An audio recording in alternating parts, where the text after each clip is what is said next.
People say the name Machiavelli the same way they say the word villain. It's usually quick, dismissive, and confident, like the case is already closed. If someone lies strategically, they're called Machiavellian. If a leader is cold or calculating, people say, that's straight out of Machiavelli. The name has become shorthand for manipulation, cruelty, and moral emptiness. But what almost no one stops to ask is why. Why is a man who lived more than 500 years ago still blamed for behavior that never stopped existing? Why is his name remembered with disgust while the systems and people who proved him right continue untouched? To understand that, you have to stop imagining Machiavelli as a dark mastermind whispering evil plans into the ears of kings.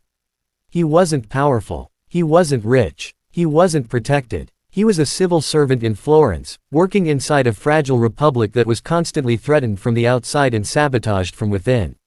Italy at the time wasn't a united country. It was a battlefield of city-states, families, mercenaries, popes, and princes, all switching sides when it suited them. Loyalty was temporary. Promises were flexible. Power changed hands quickly, and when it did, people disappeared. Machiavelli watched all of this up close. He negotiated with leaders who smiled while planning betrayal. He saw rulers preach virtue in public and practice brutality in private.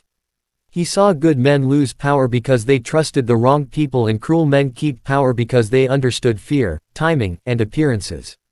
Then, when Florence fell and the Medici family returned to power, Machiavelli was accused of conspiracy, imprisoned, tortured, and exiled. No throne, no army, no influence. Just time, observation, and a very clear view of how power really worked. That's when he wrote The Prince. Not as a love letter to tyranny, but as an unfiltered report. A description of reality without moral decoration. And that's where the disrespect begins, because Machiavelli didn't write what people wanted to hear. He didn't say leaders should always be kind. He didn't say virtue guarantees success. He didn't say the world rewards honesty just because it's honest. He wrote what history had already shown him. Power is not maintained by intentions but by results. People do not behave as ideals suggest they should. They behave according to fear, benefit, habit, and perception. This honesty made people furious, even if they didn't realize it at first. Because Machiavelli wasn't inventing manipulation, deception, or cruelty. He was naming them. He was pointing at patterns everyone could see but few wanted to acknowledge. Before him, leaders wrapped their actions in moral language. After him, it became harder to pretend.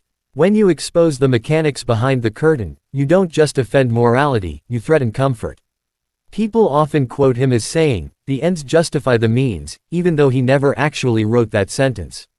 What he did say, repeatedly, was far more uncomfortable, that leaders will be judged by outcomes, not intentions. That history remembers stability, not kindness. That a ruler who loses power while remaining morally pure does not get praised for long. This wasn't advice born from cruelty, it was observation born from loss. And that's another reason people disrespect him. Machiavelli refuses to protect innocence. He doesn't allow you to believe that being good is enough. He forces you to accept that the world does not operate on fairness alone. For people who rely on moral simplicity to feel safe, that's terrifying. It's easier to label him evil than to wrestle with the possibility that he's accurate. There's also a deeper discomfort beneath the surface. Machiavelli takes responsibility away from excuses. Once you understand his ideas, you can no longer say, "I didn't know power worked like that." You can no longer act surprised when leaders lie, when alliances break, when image outweighs truth. Knowledge removes innocence, and innocence is comfortable. Disrespect becomes a defense mechanism. Another reason Machiavelli is rejected is because his ideas don't stay locked in politics. They leak into everyday life. Once you read him, you start noticing things. The class leader who maintains popularity through image, not fairness. The manager who talks about teamwork while quietly rewarding loyalty over competence. The public figure who survives scandal because they control the narrative better than their critics. Machiavelli doesn't create these behaviors. He explains them. And explanation feels like endorsement to people who prefer denial. But Machiavelli was not cheering for cruelty. He was warning against naivety. He understood that pretending the world is better than it is doesn't make it better. It just makes you vulnerable. He believed that understanding power was a form of defense. If you know how people gain and keep control, you are less likely to be crushed by it. Ironically, the same people who insult Machiavelli often praise leaders who act exactly as he described. They admire strong rulers, decisive CEOs, confident influencers. They reward effectiveness while condemning the man who explained effectiveness. This contradiction exposes the real issue. Machiavelli didn't invent uncomfortable truths, he made them impossible to ignore. Over time, his name became a symbol, not a thinker.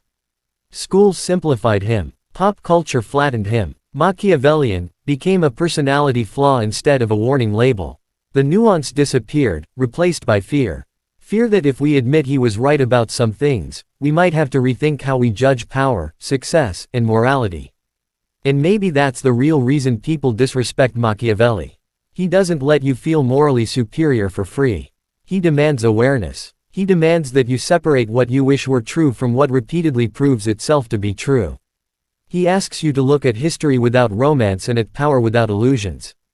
That kind of thinking is heavy. It forces you to question leaders you admire, systems you trust, and even your own behavior. It's much easier to dismiss the messenger than to confront the message. So if you've ever been told that Machiavelli is evil, manipulative, or dangerous, ask yourself one question: is he being blamed for the disease, or for diagnosing it? If you've never read him, don't rely on quotes ripped out of context or opinions inherited from people who haven't either. Read him slowly. Read him critically. Argue with him. Disagree with him. But don't fear him. Power doesn't disappear when you ignore it. It just becomes harder to see. If you want to stop being surprised by how people really behave, if you want to understand why leaders rise, fall, lie, survive, and repeat the same patterns across centuries, then don't disrespect the man who mapped the terrain. Engage with him. Read the work people warned you about. Question the ideas you were told to reject. Study power before power studies you. And decide for yourself whether ignorance feels safer than understanding. One of the deepest reasons people disrespect Machiavelli is not because of what he said about rulers, but because of what he did to morality itself. He drew a line that most people are afraid to draw. On one side, he placed the world as we wish it to be. On the other, the world as it repeatedly proves itself to be. He refused to blur that line. And that refusal made him dangerous. For centuries before Machiavelli, political writing was wrapped in ideals. Philosophers talked about justice, virtue, honor, and the moral duties of leaders. Kings were described as shepherds. Power was framed as responsibility. Even when leaders acted brutally, the language around power stayed clean. People could believe that goodness naturally led to success and that evil would eventually collapse under its own weight. Machiavelli quietly shattered that comfort. He didn't argue against virtue, he questioned its effectiveness when it stood alone. What unsettled people was not cruelty, but realism. Machiavelli observed that leaders who tried to rule purely through goodness often lost everything. They were betrayed by allies, ignored by rivals, and crushed by those who understood fear better than fairness. Meanwhile, leaders who were morally flexible, who adapted their behavior to circumstances, survived.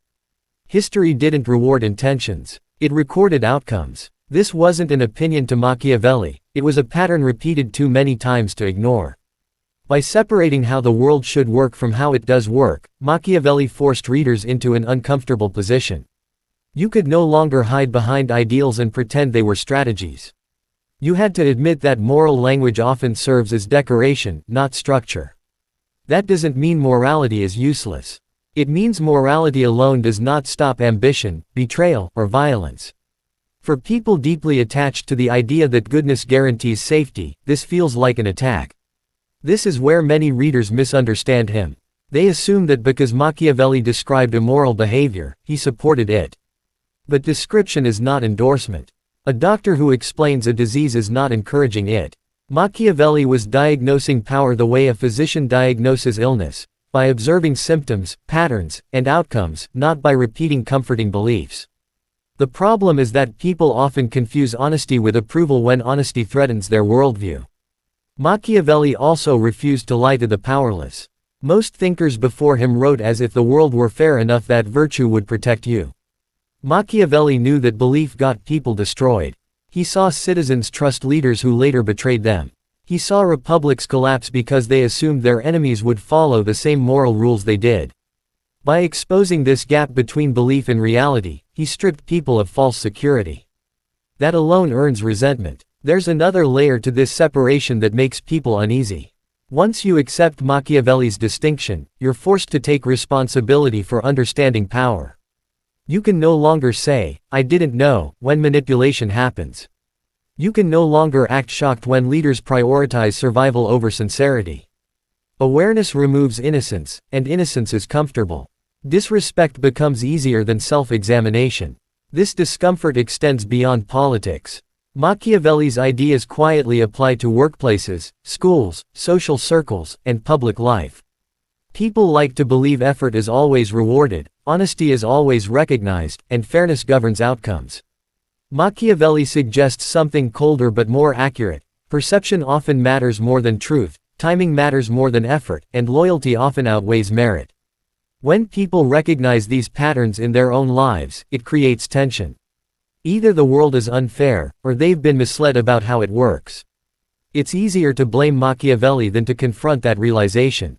What makes this even harder to accept is that Machiavelli doesn't offer moral relief. He doesn't promise that understanding power will make you good. He doesn't say awareness leads to righteousness. He simply shows that ignorance leads to vulnerability. That's not inspiring. It's grounding. And grounding ideas rarely become popular.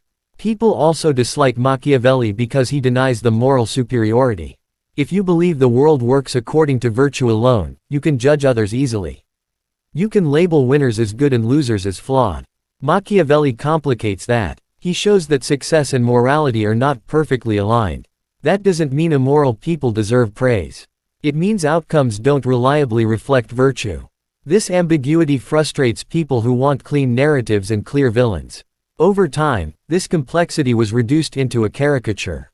Instead of engaging with his arguments, people turned his name into a warning sign. Machiavellian became synonymous with evil intent. This simplification protects people from thinking too deeply. If Machiavelli is just a villain, you don't have to wrestle with his ideas. You can dismiss them without understanding them. That dismissal is not intellectual disagreement, it's emotional avoidance. Ironically, the systems people live under today operate exactly along the lines Machiavelli described. Public image outweighs private truth. Power rewards those who manage perception. Leaders survive scandals not because they are innocent, but because they control narratives. Alliances shift based on advantage, not loyalty. None of this shocks Machiavelli. It shocks people who were taught to believe differently. The most uncomfortable truth is that Machiavelli never claimed this was good. He claimed it was real. He believed pretending otherwise was dangerous. When people attack him, they're often defending a version of the world that has never consistently existed. They're protecting the story, not the evidence. Machiavelli forces a question most people avoid. Do you want comfort, or do you want clarity? Comfort allows you to believe power plays fair. Clarity prepares you for when it doesn't. Disrespecting Machiavelli is often a way of choosing comfort while pretending it's virtue. If you've made it this far, don't stop here. Don't rely on summaries, labels, or secondhand opinions. Go read what he actually wrote. Sit with the discomfort. Argue with the ideas instead of rejecting them. Learn how power moves, how perception shapes reality, and how history repeats patterns regardless of how we feel about them. If you want to stop being naive in a world that rewards awareness, start studying the thinkers who refuse to lie. Read Machiavelli directly, question everything you were told about him, and decide for yourself whether understanding reality is more dangerous than ignoring it.